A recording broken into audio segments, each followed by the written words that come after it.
My beloved child. The psychic had already pushed the photograph back across the table when your soulmate noticed something strange. She had written a number in the corner of her notebook, circled it once, and then crossed it out without explanation. The third party leaned forward, expecting the reading to reveal whether you were hiding money, struggling with it, or pretending to be more secure than you really were. Instead, the psychic looked directly at your soulmate and asked a question neither of them had prepared for. Why does this person keep sacrificing what would make their own life easier? For several seconds, no one answered. That silence was where the real story began. Only an hour earlier, the conversation had sounded much simpler. Your soulmate had been sitting across from the third party with a phone between them, its screen still glowing from a discussion that had started almost casually. Someone had mentioned money. Someone else had repeated a small detail about you, something you had purchased, something you had refused to purchase, perhaps even something you had quietly helped another person with, and the third party had formed a conclusion quickly. They thought they understood your situation. You never really know what someone has, the third party had said, turning the phone slightly. People can make things look very different from reality. Your soulmate had not argued. That was important. They had wondered too. Not because they were measuring your worth by a bank account, and not because they wanted some dramatic promise of wealth. Their question was more personal. They had watched the way you approached certain things. The moments when you seemed careful about spending, yet surprisingly generous when someone genuinely needed help. The way you could hesitate over something for yourself and somehow make a decision much faster when another person was depending on you. Those contradictions had stayed in their mind. The third party interpreted them one way. Your soulmate quietly interpreted them another. So when the idea of visiting the psychic came up, the third party expected confirmation. Maybe you were secretive because you had less than people assumed. Maybe you were trying to protect an image. Maybe your careful choices were simply evidence of financial uncertainty. Your soulmate hoped the explanation was different. Not richer. Deeper. The psychic's room was quieter than either of them expected. There was no theatrical performance waiting for them, no dramatic declaration as they entered. Just a small wooden table, 2 chairs facing one side, another on the opposite side, and a narrow window letting afternoon light fall across a sealed cream-colored envelope near the psychic's hand. Your soulmate placed your photograph on the table. The third party placed the phone beside it. That phone mattered because it held the detail that had brought them there, a conversation about an amount of money associated with you. Nothing enormous or sensational. Just enough to raise questions. Enough for someone to wonder what your financial life actually looked like behind the pieces others could see. The psychic listened without interrupting. Then she did something unexpected. She ignored the amount. Her attention settled on the photograph. Not your clothes. Not your surroundings. Not anything that could be used to estimate status. Your hands. She looked at them for several seconds before asking, "Does this person fix things instead of replacing them?" The third party gave a short, uncertain laugh. Your soulmate did not. Because a memory had already returned. There had been a moment when you could have chosen the easier option. Something in your life had become inconvenient, outdated, or frustrating. Most people around you might simply have replaced it. You did not. You made it last. You adjusted. You waited. At the time, your soulmate had assumed it was merely practicality. Now the psychic asked, and when they save money that way, does it usually stay saved? The question landed differently. Your soulmate's expression tightened slightly. Because the answer was no. Not always. Sometimes the money went somewhere nobody noticed. A family responsibility. A bill that was not entirely yours. Something someone close to you needed. A quiet contribution. A small emergency you never announced because explaining it would have turned generosity into a performance. The third party stopped smiling. The first assumption had already started to weaken. This was not yet the shocking discovery they had come for. It was only the first correction. The psychic turned the photograph a few degrees clockwise and said, almost to herself, interesting. They are not protecting money. They are protecting people from knowing how much responsibility they carry. Your soulmate looked down. That sentence touched something uncomfortable. There had been times when your silence had confused them.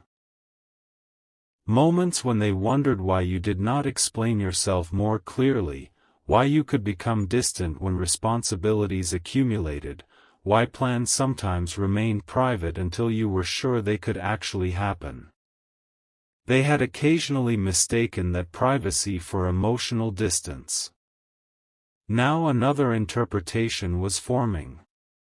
Perhaps explaining everything had simply become exhausting. Stay with this moment, because one detail had not yet been explained. The number the psychic had written earlier was still visible beneath the line she had drawn through it. The third party noticed it too. What was that? They asked. The psychic glanced at the notebook. An estimate I made too quickly. Of what? Of what motivates this person? That answer only created another question. The third party folded their arms. Their skepticism had not vanished, but its shape had changed. They were no longer trying to prove you had less than expected. Now they seemed determined to understand why the reading refused to fit the simple story they had brought into the room. The psychic reached for the phone. On the screen was the financial detail that had started everything. She read it again. Then she looked toward your soulmate. You came here asking what this amount says about them, she said. I think you are asking the wrong question. Your soulmate's fingers moved toward the photograph, stopping just short of touching it. What should I be asking? The psychic answered quietly. What did it cost them to become this careful? The room changed. Not dramatically. No one gasped. Nothing supernatural needed to happen. Your soulmate simply remembered things in a different order.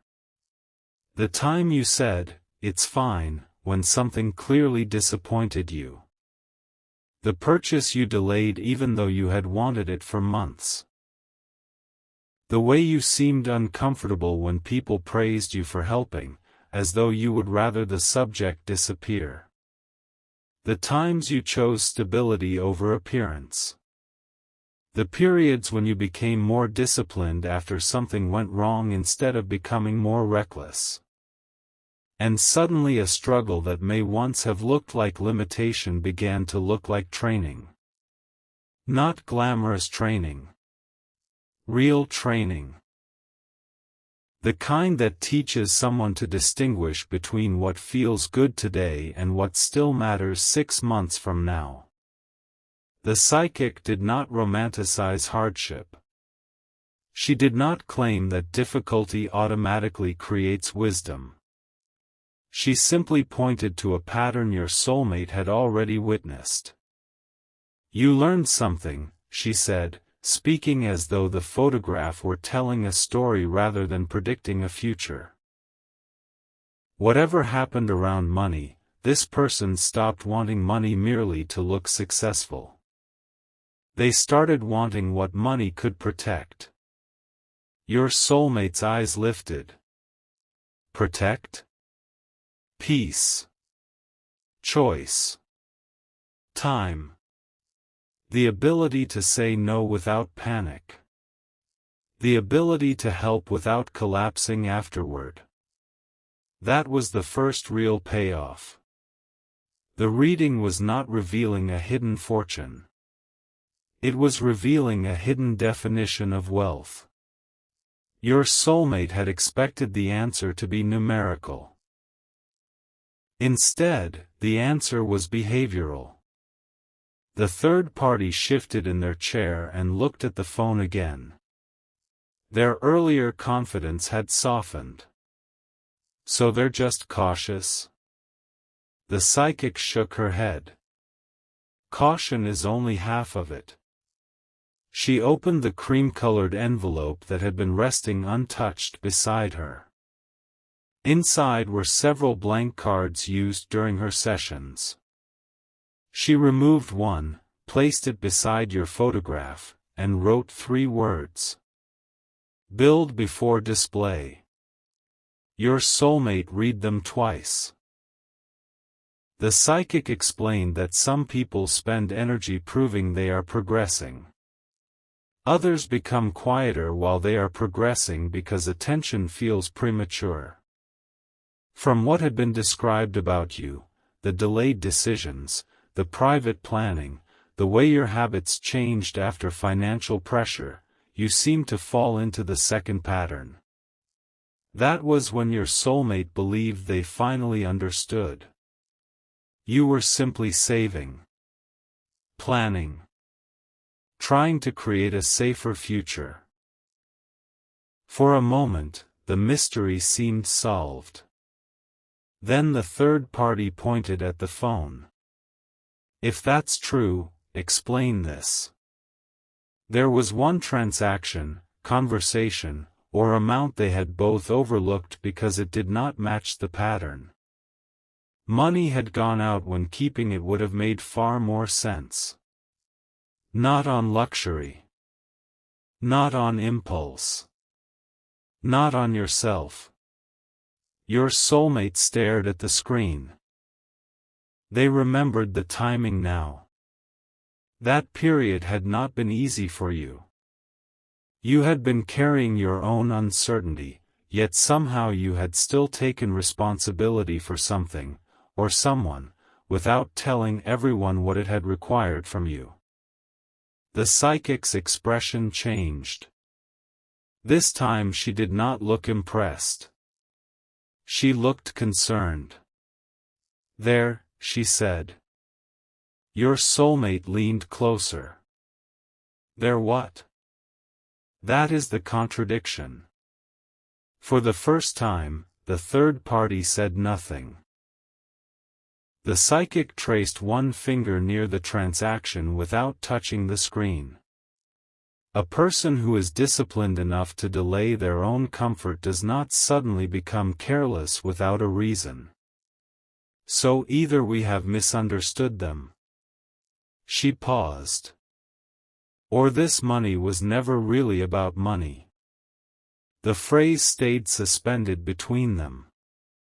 Your soulmate's breathing slowed. A private memory returned, something you had once said in passing, perhaps so casually that you never realized they remembered it. I just want everyone to be okay. At the time, the sentence had sounded ordinary. Now it did not. Your soulmate finally recognized the cost hidden inside those words. Wanting everyone to be okay can turn a quiet person into the one who carries more than anyone realizes. It can make someone become careful not because they are obsessed with money, but because they know what happens when there is not enough of it at the wrong moment. It can create a person who learns to prepare quietly. Someone who does not announce every goal because the goal is not applause.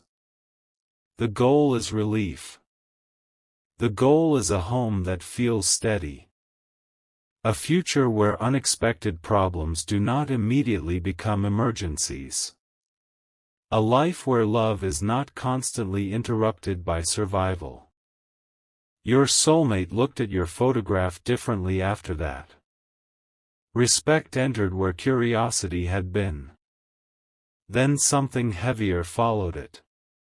Regret. Because some of the moments they had judged as distance were beginning to look like responsibility. Some of the moments they had interpreted as hesitation now looked like calculation. Not calculation about whether you cared. Calculation about whether you could carry one more thing without dropping everything else. The psychic noticed the change in their face. You thought they were holding back from life, she said. Your soulmate gave the smallest nod. I'm starting to think they were building underneath it. That sentence changed the entire room. Even the third party's posture softened. Their motive had never needed to be cruelty. Comparison can make ordinary uncertainties grow larger than they deserve. If someone seems private, it is easy to assume secrecy. If someone refuses to perform success, people sometimes imagine there must be nothing behind the curtain. Yet the evidence on the table suggested something else. Your quietness had not necessarily been emptiness. It may have been concentration. The psychic reached again for the card marked "Build before display." Underneath those words she wrote, "Not for status." Then she stopped. The pen remained hovering over the third line. Your soulmate noticed. What were you going to write? The psychic did not answer immediately. Instead, she asked about a period in your past when money had been tighter, when responsibility arrived sooner than expected, or when you learned that depending entirely on someone else could leave you feeling exposed. Your soulmate knew enough to recognize the pattern. Maybe not every detail. Enough. They described how you had changed afterward. More careful. More independent. Less interested in impressing people. More likely to research something before spending. More likely to plan quietly. More likely to carry stress privately until you had already found a solution. The psychic finally lowered the pen. This is what shocked me, she said. Not that they may build something stable. Plenty of people want stability. What stands out is why they want it. Your soulmate's eyes stayed fixed on her. The third party leaned forward again, though now there was no satisfaction in their curiosity. Only attention. The psychic continued. The struggle did not make them obsessed with having more. It made them sensitive to what instability does to people. A softness came over your soulmate's face. There it was. The struggle they may once have wished you had never experienced had produced something they had not understood before. Discernment. Not perfection. Not invulnerability. Discernment. You had learned that money can disappear, plans can change, people can need help unexpectedly, and promises feel different when resources are limited. Instead of letting that history define your worth, you had begun using it to decide what kind of life you wanted to create. That realization seemed to move through your soulmate slowly. They were no longer wondering, how much do they have? They were wondering, how much have they carried without telling me? And that question was far more personal. The part they nearly overlooked changed the meaning of everything. Your soulmate reached for the photograph. As they lifted it, something slipped from behind the corner where the psychic had placed it. A tiny folded piece of paper. The psychic had apparently tucked it there earlier during the conversation. Your soulmate opened it. There were only 2 handwritten words inside. For someone. They looked up immediately. What does this mean?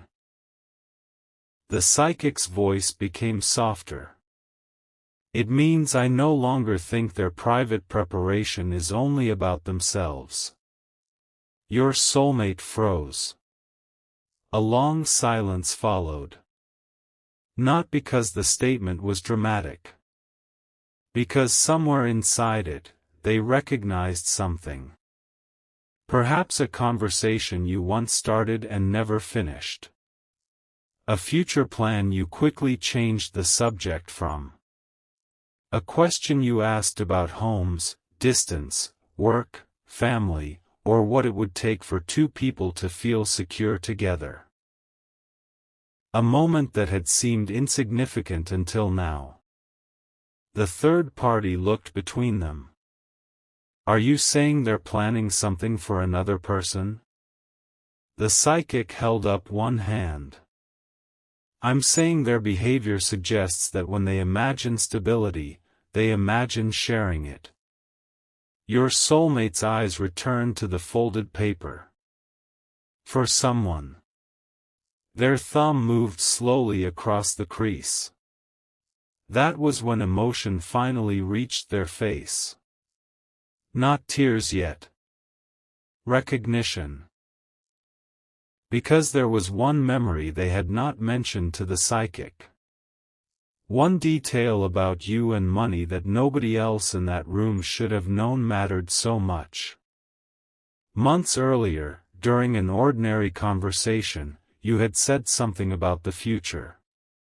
Nothing extravagant. Nothing that sounded like a promise. You had simply described what peace would look like if you ever reached the point where you felt truly secure. And somehow, in that description, there had been room for another person. Your soulmate remembered the exact tone of your voice. They remembered where they were standing. They remembered dismissing the moment because you had changed the subject immediately afterward. Now their hand tightened around the photograph. The psychic watched them carefully. You just remembered something. Your soulmate nodded. What? They hesitated. Then, barely above a whisper, they repeated the sentence you had once said. The psychic listened without moving.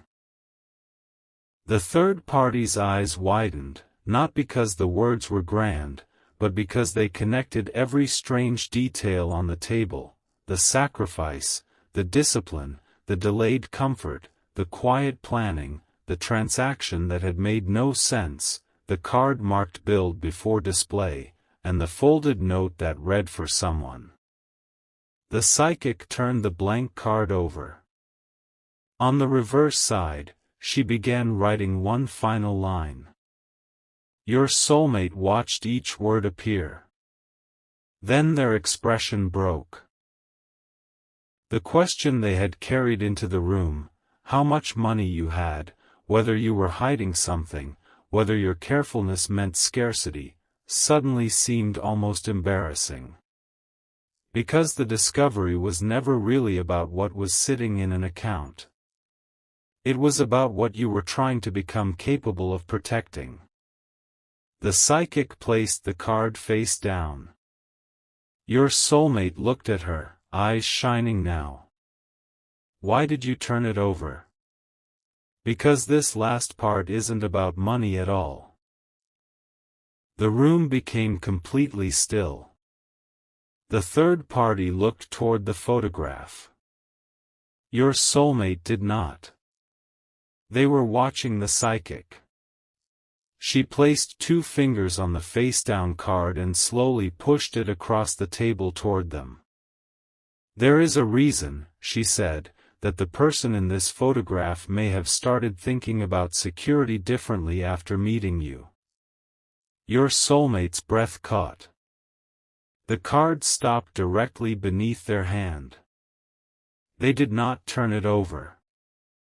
Not yet. The psychic glanced at the old phone screen, then at the folded note, then finally at your photograph. Her voice dropped almost to a whisper. And when you understand why they never told you that reason.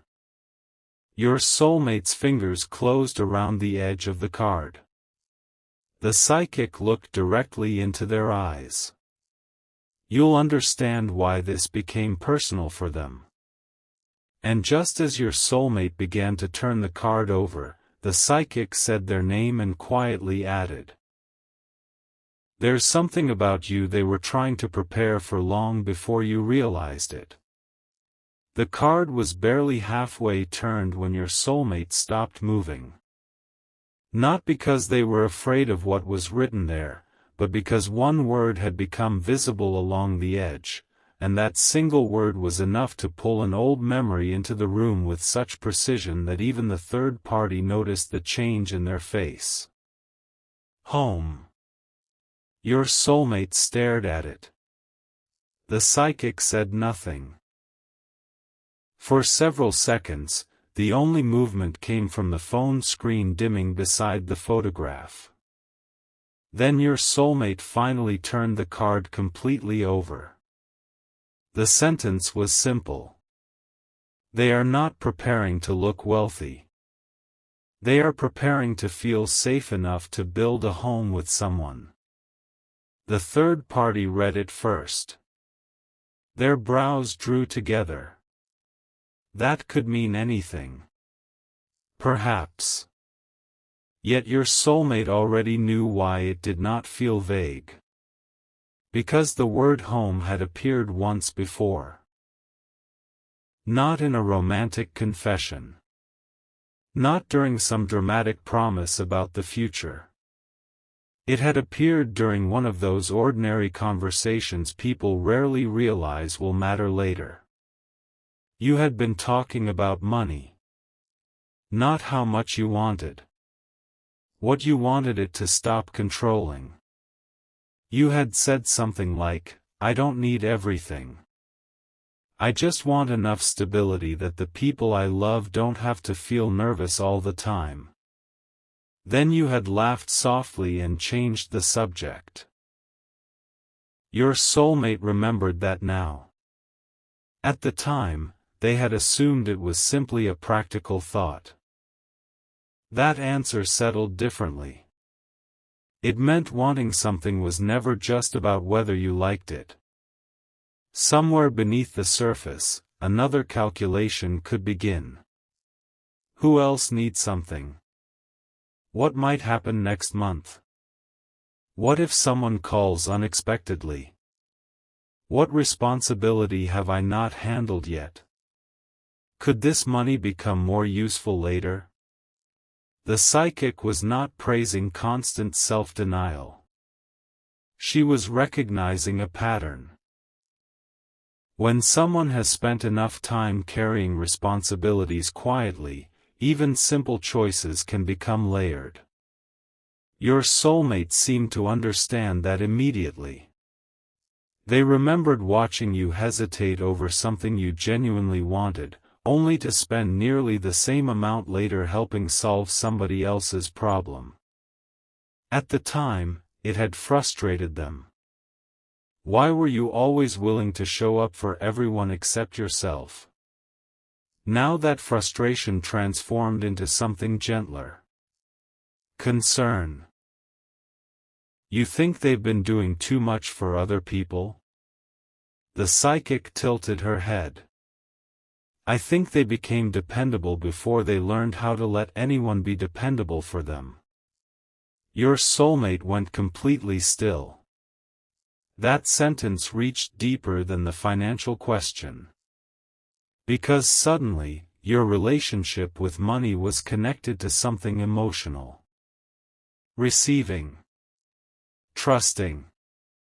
Allowing another person to participate in the weight you had become accustomed to carrying alone. The third party looked at your soulmate. There was no teasing in their expression now. Does that sound familiar? Your soulmate did not answer directly. They looked down at their hands. That was answer enough. There had been moments when they tried to offer help and you responded too quickly. I've got it. Or perhaps, don't worry about it. Small sentences.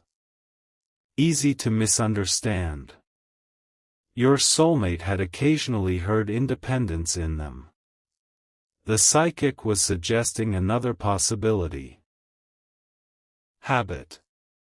You had become so practiced at solving problems privately that accepting support could almost feel more uncomfortable than struggling quietly. That realization softened the room. The mystery was no longer whether you were secretly wealthy. It had become something much more intimate. Why did security matter enough to shape so many of your decisions? The psychic returned to the photograph. She studied it again, then glanced toward the information on the phone. There's still one part that doesn't fit. Your soulmate looked up. The transaction? No. The third party frowned. Then what? The timing. That word changed the direction of the conversation. The psychic asked when your financial behavior had become noticeably more deliberate. Not when you first learned to save. Not when life first became difficult. When your planning became different. Your soulmate thought carefully. There had been a period when you started talking less but organizing more. You became more selective. More interested in long-term choices. Some habits disappeared. Others became stronger. You seemed to stop trying to prove certain things. Then your soulmate realized something. That shift had happened after the two of you became emotionally important to each other. They looked toward the psychic. Wait. The third party noticed. What? Your soulmate ignored them for a second. Instead, they searched backward through memory. There had been a conversation. You had asked a strange question. Not, how much money do you want? Not, what kind of lifestyle do you expect? Something quieter. What makes you feel secure? Your soulmate had almost forgotten it. They had answered casually. Consistency. Knowing that tomorrow would not suddenly collapse because one unexpected thing happened. Being around someone who planned instead of constantly reacting. Having a peaceful home rather than an impressive one. The conversation had lasted only a few minutes. Yet afterward, something in your habits had gradually changed. The third party saw recognition appear. You remembered something else. Your soulmate repeated the question you had once asked. The psychic's eyes sharpened. What makes you feel secure? Yes. And what did you tell them? Your soulmate gave the answer. The psychic sat back. There it was. A believable explanation hiding in ordinary conversation. Maybe you had not forgotten those words. Maybe you had absorbed them. Not because you were preparing some guaranteed future or making secret promises nobody had agreed to. Because when another person matters deeply, their definition of safety can begin influencing how you imagine your own future. Your soulmate looked toward your photograph. That's when it changed. The statement was barely audible. The third party did not challenge it. They were thinking too. For the first time, their earlier suspicion seemed unfair even to them. They had entered the room expecting evidence that you were hiding financial weakness or exaggerating your stability. Instead, nearly every clue pointed toward a person trying to become more stable without announcing the effort. A person who may have been building habits before building appearances. That did not guarantee wealth. It did not guarantee any particular outcome. It revealed intention. And intention can sometimes explain a person more honestly than a number ever could. The psychic reached for the sealed envelope again.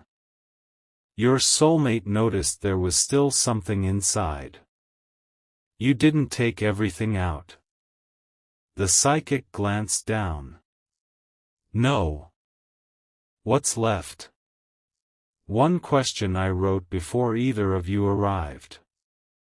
The third party looked surprised. How could you write a question before hearing any of this? The psychic gave a small smile. I use the same exercise in certain readings. It isn't a prediction.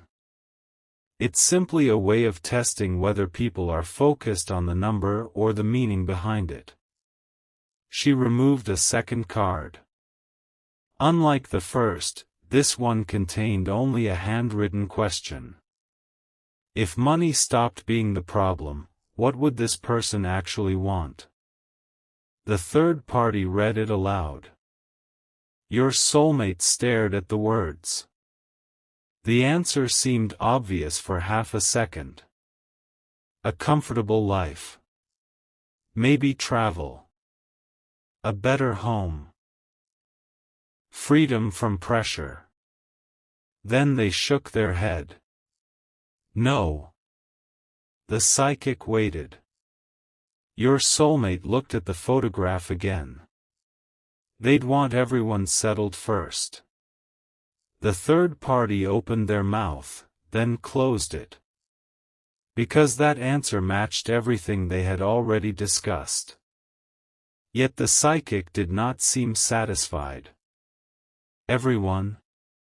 Your soulmate thought again. Family, perhaps. People you cared about. Anyone you felt responsible for. Then their expression changed. Not everyone.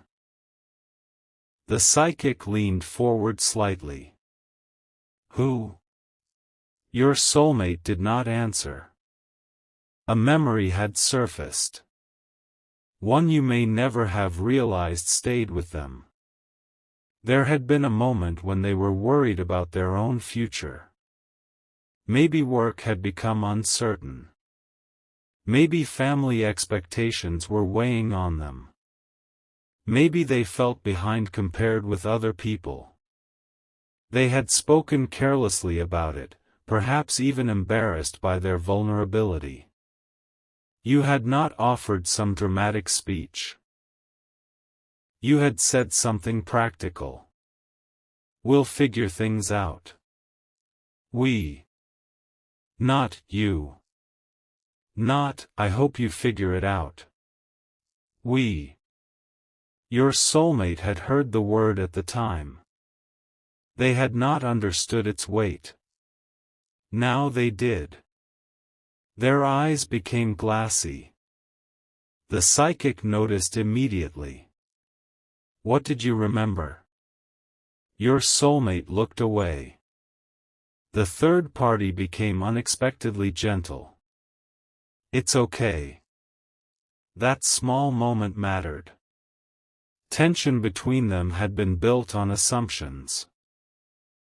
Yet seeing genuine emotion changed the third party too.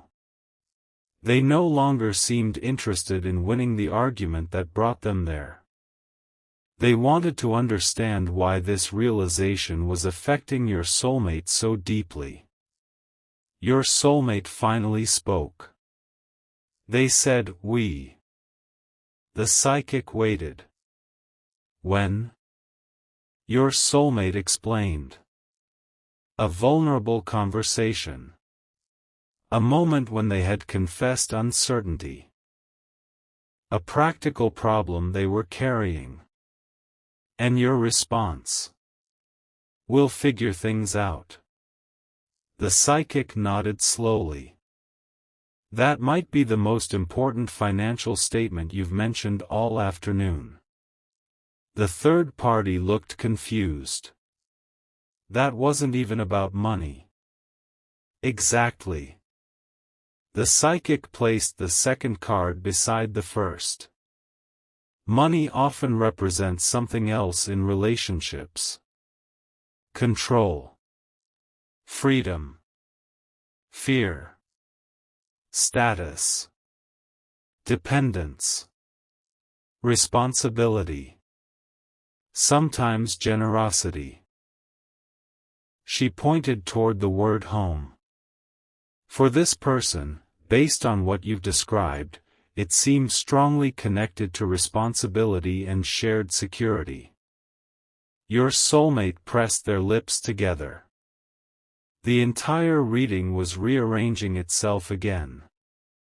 Perhaps you had not become more disciplined because you suddenly wanted expensive things. Perhaps caring deeply about another person had expanded the meaning of stability. A future was no longer an abstract idea. It had a face. A voice. Preferences. Fears. Someone whose peace mattered. The realization brought warmth first. Then regret returned.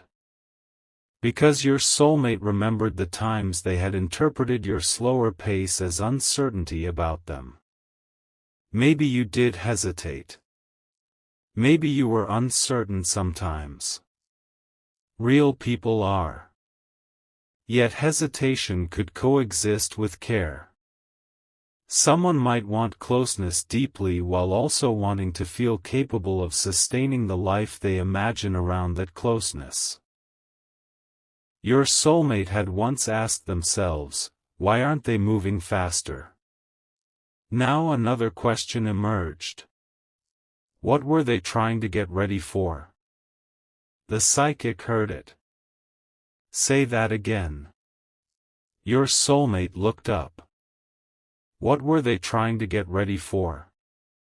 This time, the psychic did not answer immediately. She turned toward the third party instead. You came here expecting to find out whether this person had money. The third party gave an embarrassed half-smile. Basically. And now? They glanced toward the photograph. Now I think I misunderstood why they're private about it. It was a small admission. But an important one. The third party had not magically transformed into your greatest supporter. They still had doubts. They still wanted evidence. Yet doubt had become curiosity rather than judgment. That was enough. The psychic picked up the phone. Then let's look at the piece you both ignored. She opened the earlier conversation again.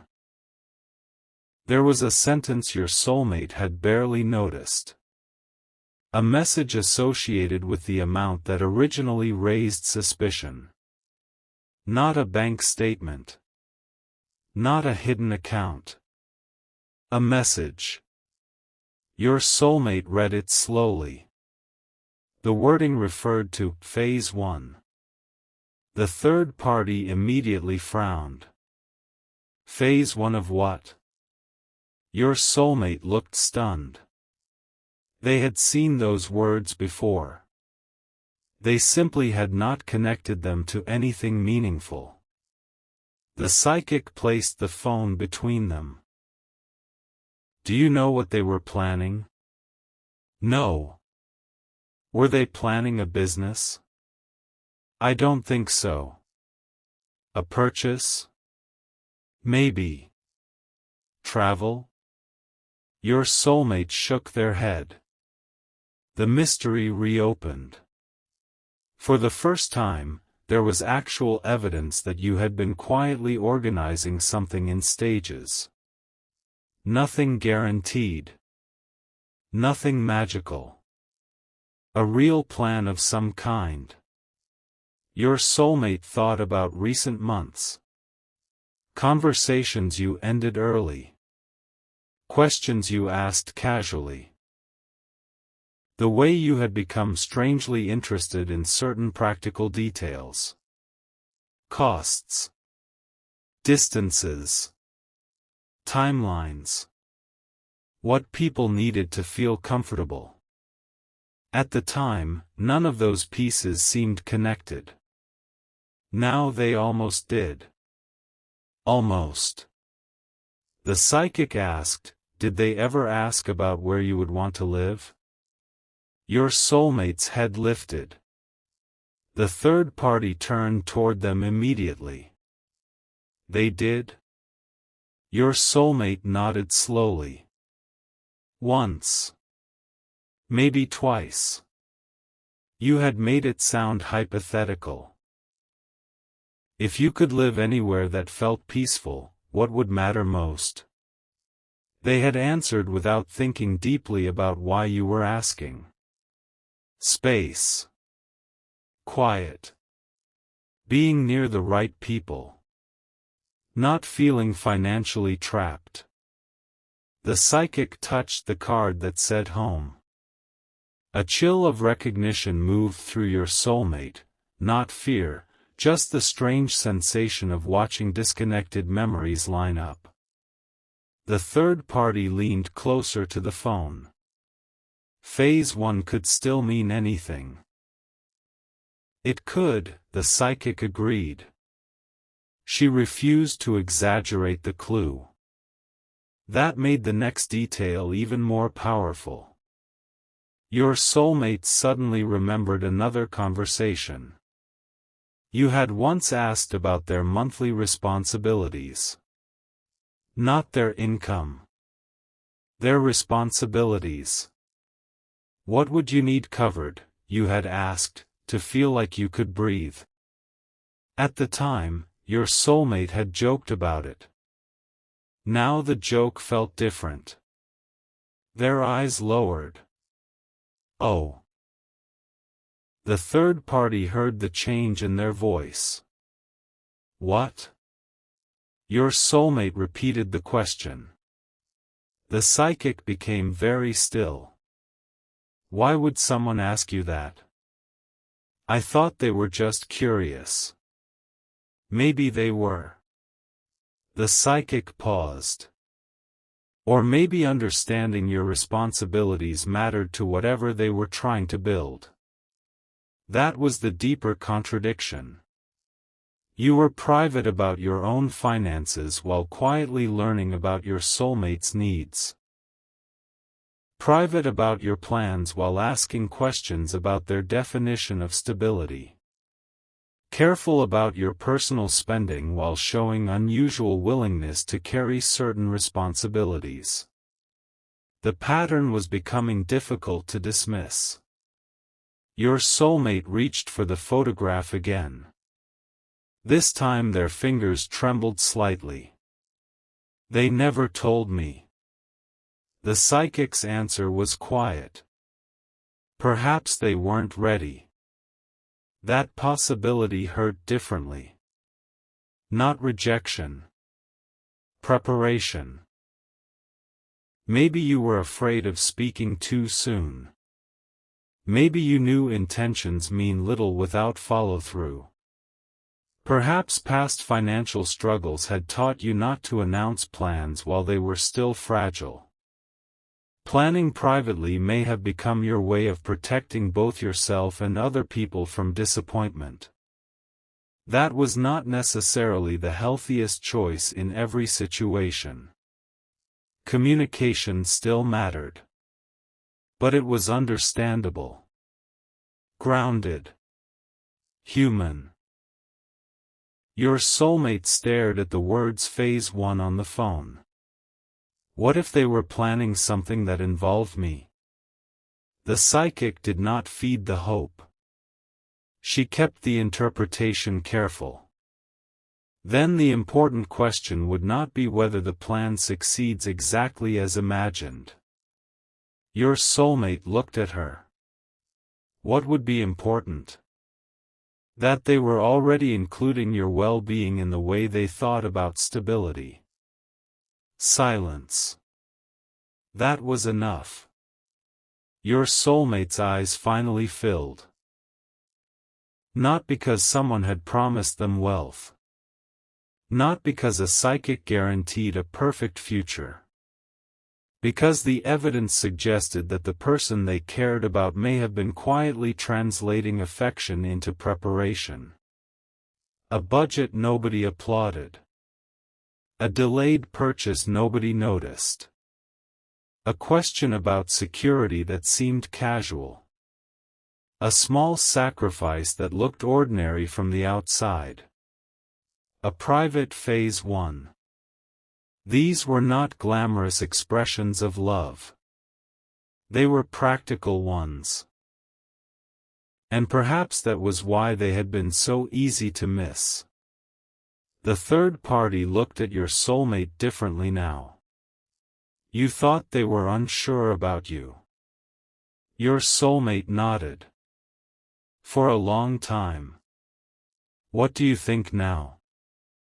Their answer came slowly. I think maybe they were unsure about themselves. The psychic's eyes softened. There it was. The emotional center of the entire reading. Perhaps your soulmate had spent months asking whether you wanted them enough.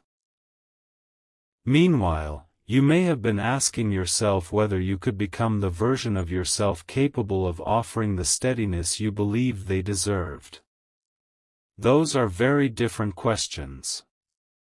Both can create silence. Both can create hesitation. Both can make two people misread each other. Your soulmate wiped quickly beneath one eye. Then the psychic reached for the photograph. Now I understand why that sentence affected you. What sentence? We'll figure things out. Your soulmate looked at her. The psychic placed the photograph directly over the words Phase 1. You heard comfort. She paused. They may have meant intention. Your soulmate stared at the two objects now overlapping. The photograph. The phone. The face and the evidence. Then something else caught their attention. In the corner of the photograph, almost hidden behind your image, there was another object visible in the background. Something your soulmate recognized immediately. Their eyes widened. Wait. They pulled the photograph closer. The third party leaned over. What is it? Your soulmate pointed. A notebook. Nothing unusual at first glance. Except they had seen that notebook recently. You had carried it during a conversation when they asked what you were working on. You had closed it quickly and said, "Just planning some things." At the time, they did not push. Now the memory returned with impossible clarity. Because across the top edge of one visible page, partly blurred but still readable, were 3 handwritten words. Your soulmate's name. The third party whispered it aloud. Your soulmate's hand covered their mouth. The psychic did not smile. She simply watched the realization settle. The notebook had been present all along.